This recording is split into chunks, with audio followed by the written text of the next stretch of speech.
Kisah keluarga Nabi Abbas bin Abdul Muthalib. Abbas menjadi perantara antara Nabi Muhammad SAW dengan penduduk Yathrib. Abbas bin Abdul Muthalib adalah paman sekaligus sahabat Nabi Muhammad SAW. Ia merupakan saudara bungsu Abdullah bin Abdul Muthalib, ayah Rasulullah SAW. Abbas lahir 3 tahun sebelum kedatangan pasukan gajah yang hendak menghancurkan Ka'bah. Ibunya bernama Natilah binti Khobab bin Kulayb, seorang wanita Arab pertama yang memasangkan kelambu sutra pada Ka'bah. Saat Abbas masih anak-anak, ia pernah hilang. Ibunya lalu bernazar jika putranya tersebut ditemukan, maka ia akan memasangkan kelambu sutra pada Ka'bah. Tidak lama kemudian, Abbas ditemukan. Maka sang ibu menepati janjinya. Sejak kecil Abbas berada dalam asuhan langsung ayahnya, Abdul Muthalib. Kala itu Nabi Muhammad SAW menjadi yatim piatu dan berada dalam asuhan kakeknya yang merupakan ayah Abbas. Maka Abbas menjadi teman sepermainan Nabi Muhammad. Usia mereka tidak terpaut jauh. Keduanya tumbuh bersama dan dikenal akrab dari kecil hingga dewasa. Keakraban tersebut seringkali membuat orang-orang yang ketika mencari Nabi Muhammad, mereka akan bertanya kepada Abbas. Abbas memiliki istri bernama Lubabah binti Al-Harits atau dikenal dengan Ummu Fadl karena anak sulungnya bernama Fadl. Dari pernikahannya tersebut dikaruniai 6 anak yang mulia dan pandai. Mereka adalah Fadl, Abdullah Al-Faqih, Ubaidullah Al-Faqih, Ma'bad, Qasam, dan Abdurrahman. Rasulullah SAW begitu mencintai Abbas, paman sekaligus sahabat paling akrab beliau. Rasulullah SAW pernah bersabda, Abbas adalah saudara kandung ayahku. Barang siapa menyakiti Abbas, sama dengan menyakitiku. Abbas bin Abdul Muthalib merupakan salah satu saudagar yang kaya. Ketika Nabi Muhammad SAW telah diutus menjadi Rasul, Abbas memberikan dukungan dalam dakwah beliau. Selain itu, Abbas juga dikenal sangat cerdas. Dengan kecerdasan dan kedudukannya yang tinggi di kalangan Quraisy, ia dapat melindungi Rasulullah dari kejahatan orang-orang kafir ketika beliau berdakwah secara terang-terangan. Hamzah, paman Rasulullah yang lain, dikenal memberantas kezaliman orang Quraisy dengan pedangnya, sedangkan Abbas memusuhinya dengan kecerdasan dan kecerdikannya yang memberi manfaat bagi Islam. Terdapat beberapa keterangan tentang keislaman Abbas bin Abdul Muthalib. Ada yang mengatakan bahwa Abbas masuk Islam sesudah penaklukan Khaybar. Ada juga yang mengatakan ia mengumumkan keislamannya pada tahun pembebasan Mekah, sehingga sebagian ahli sejarah memasukkannya dalam kelompok orang-orang yang belakangan masuk Islam. Dalam riwayat lain menyatakan bahwa Abbas termasuk golongan pertama yang masuk Islam. Hanya saja ia menyembunyikan keislamannya. Abu Rafi, seorang pelayan Rasulullah bercerita, ketika aku masih kecil, aku merupakan pelayan Abbas bin Abdul Muthalib dan saat itu Islam telah masuk ke dalam keluarganya. Abbas, Ummu Fadl, dan aku memeluk Islam. Namun Abbas takut kaumnya mengetahui dan terpecah belah. Lalu ia menyembunyikan keislamannya. Sejak zaman Islam belum masuk ke daratan Arab, kabilah Quraisy sudah menjalankan tradisi memberikan pelayanan kepada jamaah haji yang datang ke Mekah. Mereka membagi peran selama musim haji. Ada yang bertugas memegang kunci Ka'bah, dan ada juga yang memberikan minuman kepada para jamaah haji yang datang. Abbas bin Abdul Muthalib telah bertugas mengelola air minum bagi para tamu Allah tersebut sejak masa jahiliyah hingga pada zaman Rasulullah SAW. Rasulullah SAW begitu memuliakan Abbas. Beliau memuji dan menyebut kebaikannya. Inilah orang tuaku yang masih ada. Inilah dia, Abbas bin Abdul Muthalib, orang Quraisy yang paling pemurah dan sangat ramah. Abbas adalah seorang yang pemurah dan sangat dermawan.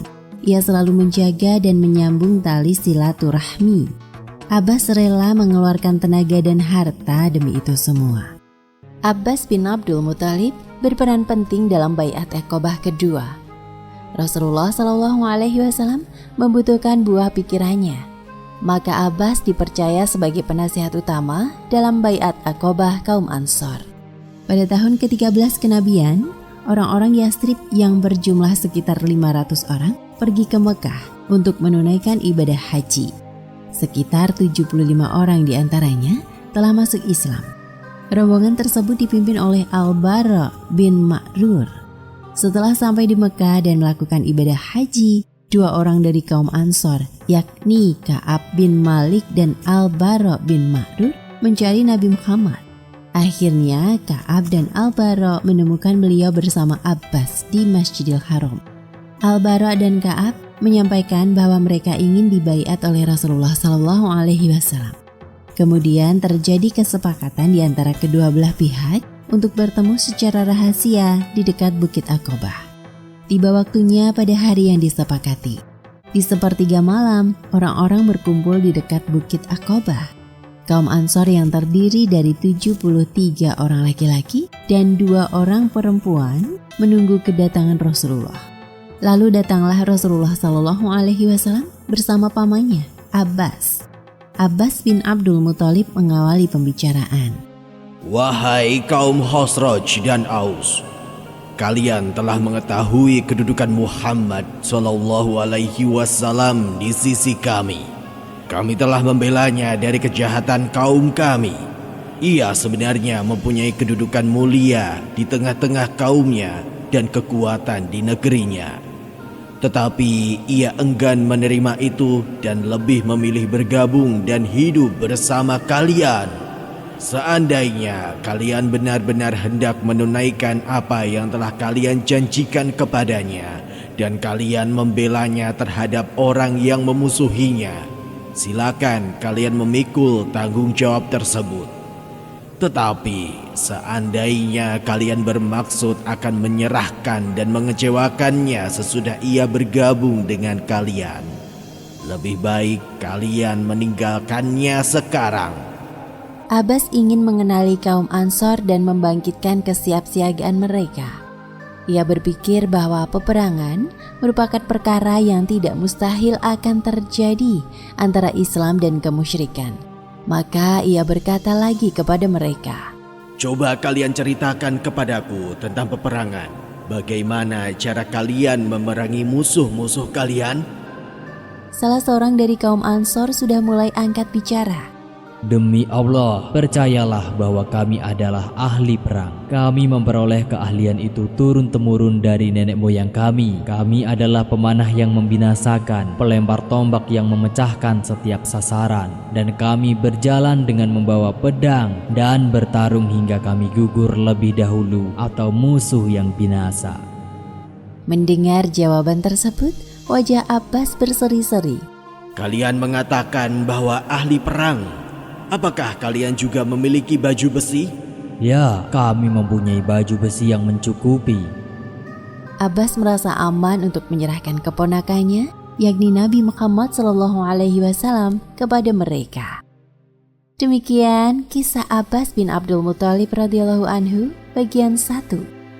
Hikmah yang bisa diambil dari kisah tadi antara lain: pertama, sikap sayang menyayangi antar saudara dapat meningkatkan keakraban dan memperkuat tali persaudaraan. Kedua, memiliki kecerdasan dan kepandaian hendaknya digunakan untuk kebaikan yang dapat memberikan manfaat. Wallahu a'lam bishawab. Kisah keluarga Nabi. Abbas bin Abdul Muthalib. Abbas menjadi tawanan perang Badar pasukan muslimin. Saat ada perintah untuk berhijrah, Rasulullah Shallallahu Alaihi Wasallam dan umat Islam Mekah melakukan hijrah ke Yastrib, nama kota sebelum Madinah. Abbas pernah menyatakan keinginannya untuk ikut hijrah, tetapi Rasulullah Shallallahu Alaihi Wasallam menyarankan agar ia tetap di Mekah. Engkau lebih baik tinggal di Mekah. Abbas pun mematuhi Rasulullah Shallallahu Alaihi Wasallam. Ia tetap tinggal di Mekah bersama kelompok kaum muslimin yang belum sanggup berhijrah, menyiapkan kesempatan dan bekal mereka. Selama tinggal di Mekah pula, Abbas selalu memberikan berita atau informasi tentang keadaan dan gerak-gerik kaum Quraisy kepada Rasulullah SAW di Madinah. Ketika terjadi perang Badar, Abbas dan keluarganya dipaksa untuk ikut berperang oleh kaum Quraisy dan mereka tidak bisa mengelak. Kaum Quraisy pun berhasil memaksa Abbas bergabung dalam pertempuran Badar dan ia berada di pihak pasukan musyrikin. Bertemulah kedua pasukan di medan perang Badar. Rasulullah SAW berseru di tengah-tengah para sahabatnya. Beberapa orang dari Bani Hashim dan bukan dari Bani Hashim keluar karena dipaksa pergi berperang. Padahal sebenarnya mereka tidak ingin memerangi kita. Karena itu, siapa di antara kalian yang menjumpai mereka, orang-orang dari Bani Hashim, janganlah dibunuh.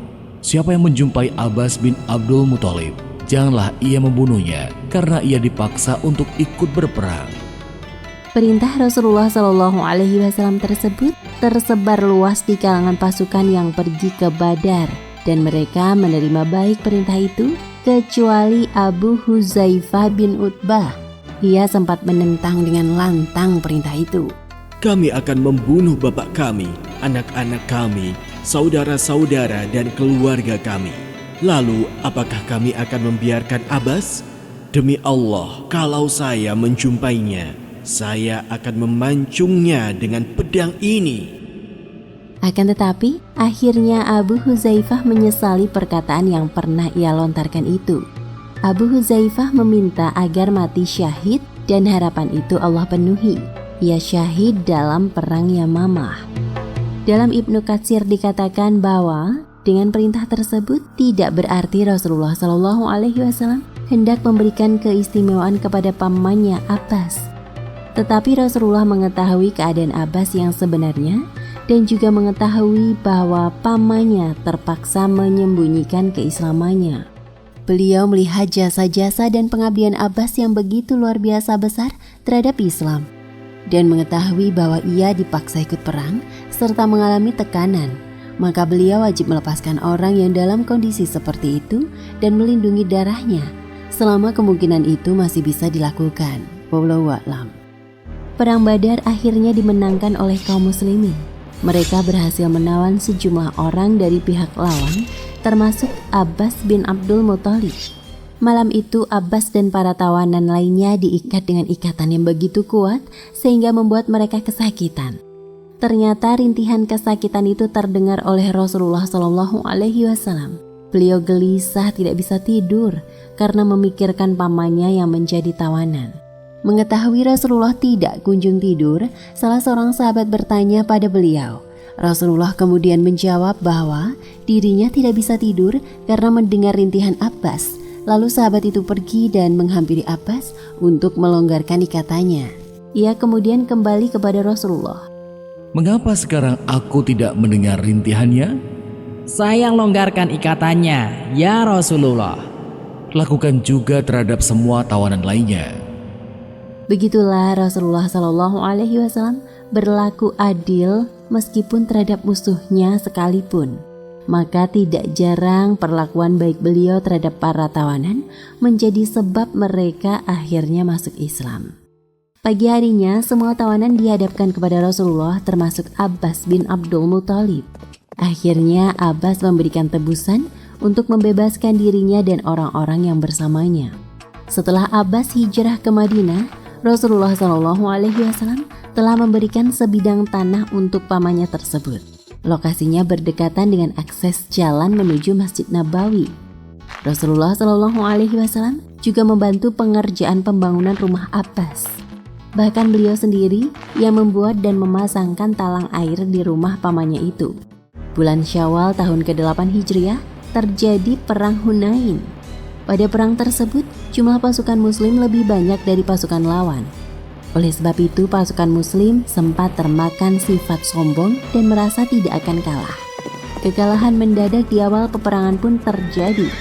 Ketika pasukan muslim sedang berkumpul menyusun kekuatan di salah satu lembah sambil menanti kedatangan musuh, sebenarnya pasukan musuh telah berada di lembah itu mendahului mereka. Pasukan musuh bersembunyi di tepi jalan bukit. Mereka siap dengan senjatanya untuk memulai serangan. Saat pasukan muslim lengah, pasukan musuh menyergap secara mendadak. sehingga pasukan muslim kocar kacir. Mereka melarikan diri sejauh-jauhnya sampai Rasulullah berteriak, "Hendak kemana kalian? Mendekatlah kepadaku. Aku adalah nabi yang tidak pernah berbohong." Kala itu, di sekitar Rasulullah ada beberapa sahabat saja, termasuk Abbas bin Abdul Muthalib. Kemudian Rasulullah SAW meminta Abbas untuk menyeru pasukan muslim, karena Abbas mempunyai suara yang lantang. Wahai kaum Ansor, wahai orang-orang yang berbaiat, Rasulullah bersama orang-orang beriman yang benar sedang bertempur dengan dahsyat. Terdengarlah seruan Abbas di telinga pasukan muslim yang lainnya. Teriakan itu seakan menjadi pengingat bagi mereka, dan mereka langsung menjawab, Kami segera datang. Mereka langsung berbalik dan menuju suara Abbas. Pertempuran kembali berlangsung dengan dahsyat. Akhirnya perang dimenangkan oleh pasukan muslim. Demikian Allah Subhanahu wa Ta'ala menurunkan ketenangan kepada Rasulullah SAW dan orang-orang yang beriman. Kata-kata dan keteguhan hati Abbas tadi menunjukkan ketenangan dan keberanian. Demikian kisah Abbas bin Abdul Muthalib radhiyallahu anhu bagian 2. Hikmah yang bisa diambil dari kisah tadi antara lain: pertama, betapa Rasulullah SAW menyayangi Abbas. Ia tetap berlaku adil ketika Abbas menjadi tawanan perang pasukan muslimin. Kedua, Abbas berperan penting mendukung dakwah Islam. Ia menaati perintah Allah Subhanahu wa Ta'ala dan Rasul-Nya. Hendaknya kita bisa meneladani ketakwaannya. Wallahu a'lam bishawab. Kisah keluarga Nabi Abbas bin Abdul Muthalib, perluasan Masjid Nabawi. Posisi rumah Abbas di masjid berdekatan dengan jalan menuju Masjid Nabawi. Talang air yang dibuat Rasulullah SAW dulu sedikit menjulur keluar di atas jalan. Memang dahulu kebiasaan masyarakat Arab, bangunan rumah bertingkat yang dibuat sangat mepet jalan bertujuan untuk membuat teduh lingkungan sekitar. Hal itu diperbolehkan dalam tata kota Arab. Di kemudian hari, talang air yang dibuat oleh Rasulullah SAW ternyata membawa masalah. Pada hari Jumat, di masa kekhalifahan Umar bin Khattab, Khalifah Umar berjalan hendak ke masjid dengan pakaian rapi. Belum sampai masjid, ia tersiram air yang mengalir dari talang rumah milik Abbas sehingga pakaiannya basah. Khalifah Umar tidak marah. Ia bergegas kembali ke rumahnya untuk berganti baju dan melanjutkan perjalanan ke masjid. Usai salat Jumat, Umar datang ke rumah Abbas meminta agar talang itu dicabut. Abbas berkata bahwa yang memasang talang air tersebut adalah Rasulullah SAW. Akhirnya sang khalifah berkata, Aku mohon kepadamu, naiklah ke punggungku. Engkau betulkan talang air itu ke tempat yang diletakkan oleh Rasulullah SAW. Abbas pun menaiki punggung sang khalifah dan membetulkan posisi talang air tersebut. Demikian rasa cinta Umar kepada Rasulullah SAW. Ia tetap patuh kepada beliau dan rela menebus kesalahannya dengan menyuruh Abbas menaiki punggungnya untuk membenarkan posisi talang air. Begitu juga dengan Abbas, ia tidak marah sedikit pun saat Khalifah Umar meminta mencopot talang air itu, tetapi ia mengingatkan bahwa yang memasangnya adalah Rasulullah SAW. Hari demi hari Masjid Nabawi semakin padat karena kaum muslimin semakin bertambah. Khalifah Umar berpikir untuk memperluasnya dengan membeli rumah-rumah yang ada di sekitarnya.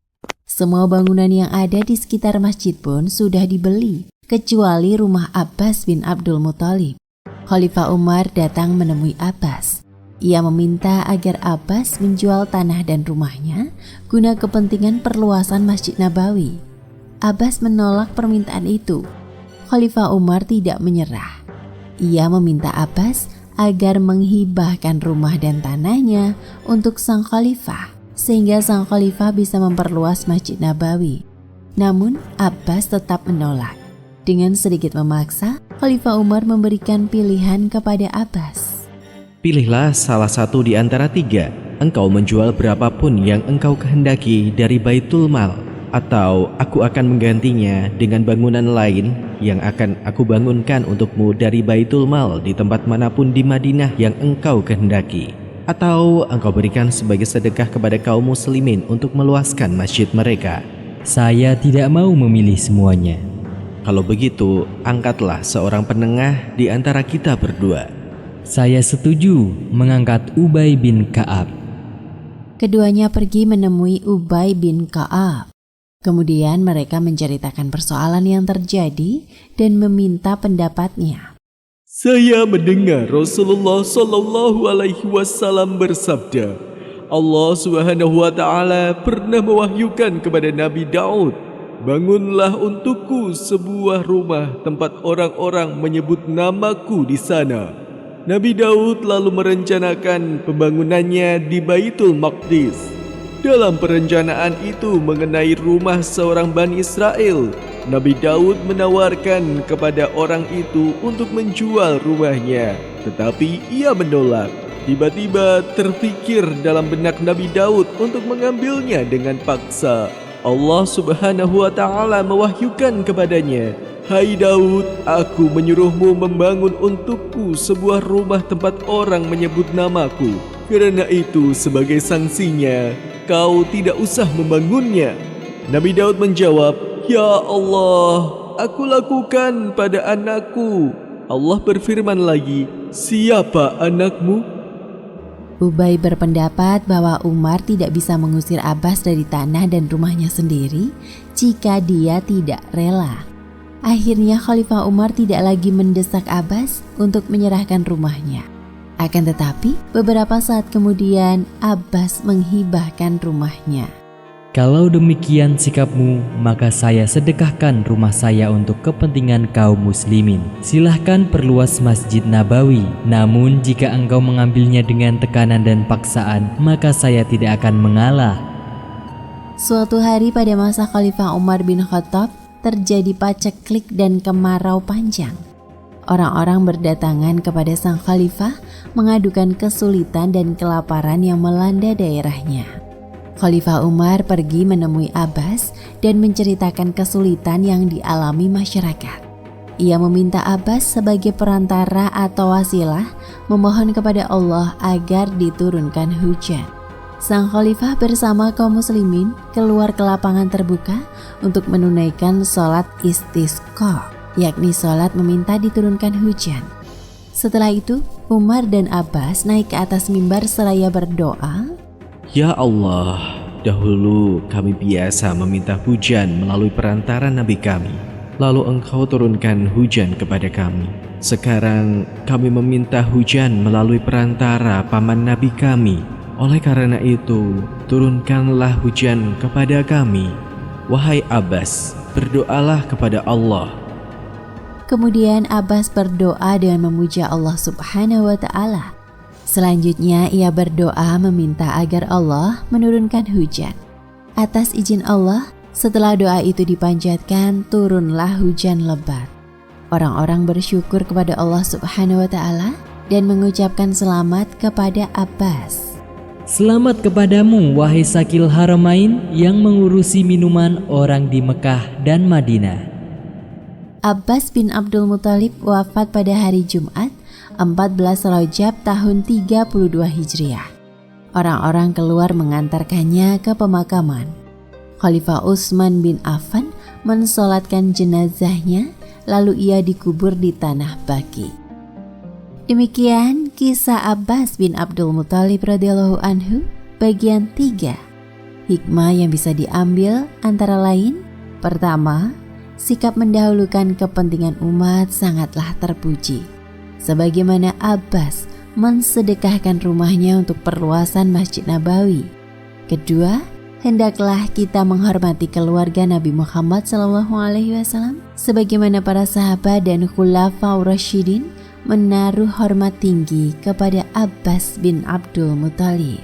Wallahu a'lam bishawab.